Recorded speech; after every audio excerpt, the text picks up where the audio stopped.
పిల్లలు నిన్నటి దినాన యేసయ్య జీవిస్తున్నారని, మనలోనే ఉన్నారని, సదాకాలం ఉంటారని తెలుసుకున్నాం. మరి ఈ దినాన యేసయ్య మోషే ధర్మశాస్త్రము, ప్రవక్తల గ్రంథాలలో, కీర్తన గ్రంథములో యేసయ్య గురించి ఏదైతే రాయబడిందో అవన్నీ నెరవేరినట్లు శ్రమపడి చనిపోయి మూడో దినాన మృతుల్లోండి లేచి తన శిష్యులను కనబడి చేతులెత్తి వారిని ఆశీర్వదించినట్లు పరలోకమునకు వారి ముందు ఆరోహణమైనట్లు మనం చూస్తాం. అయితే ముందు మనం కంఠత వాక్యం నేర్చుకుందాము. పిల్లలు మీరందరు బైబిల్ తీయండి.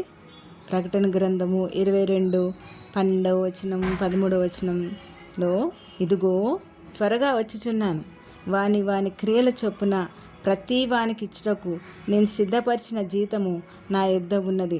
నేనే అల్ఫయు ఓమేగయు, మొదటివాడను కడపటివాడను, ఆదియు అంతమునై ఉన్నాను. మనం బైబిల్ గ్రంథంలో యేసయ్య ఆరోహణం గురించి లూకా సువార్తికుడు 24వ అధ్యాయంలో 44వ వచనం నుండి 57వ వచనం వరకు చూద్దామా.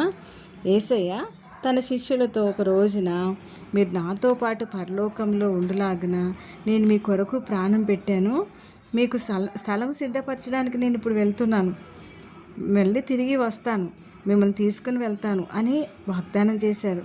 యేసయ్య ఎలా వస్తారంటే, మనం పెండ్లిలో చూస్తాం చూడు, ఎంత పెద్ద పెద్ద ఏమంటారు అన్ని ట్రంపెట్స్ అన్నీ ప్లే చేస్తా, కీబోర్డ్తో సింగింగ్ అన్నీ ఉంటాయి కదా, ఎంత హడావుడి ఉంటుంది పెళ్ళి అంటే. అంతకన్నా ఎక్కువ పెద్ద హడావిడితోటి ఇంకా దూతలు ఉంటారు, చాలామంది దూతలు ఉంటారు. ఇక్కడ మన భూలోకంలో ఎంతమంది పబ్లిక్ ఉంటారో అంత పబ్లిక్ ఉంటారన్నమాట. ఆర్భాటంతో, బూరధ్వనితో యేసయ్య తన ప్రజల కోసము తన దూతలతోటి మేఘాల మీద నుండి వస్తారనమాట. మరి మనం సిద్ధపడదామా? ప్రార్థన చేసుకుందాం.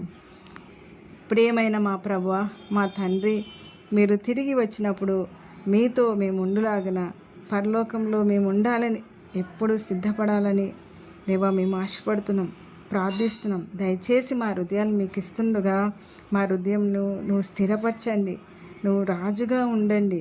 యేసయ్య మీ నామములో ప్రార్థిస్తున్నాం తండ్రి, ఆమేన్.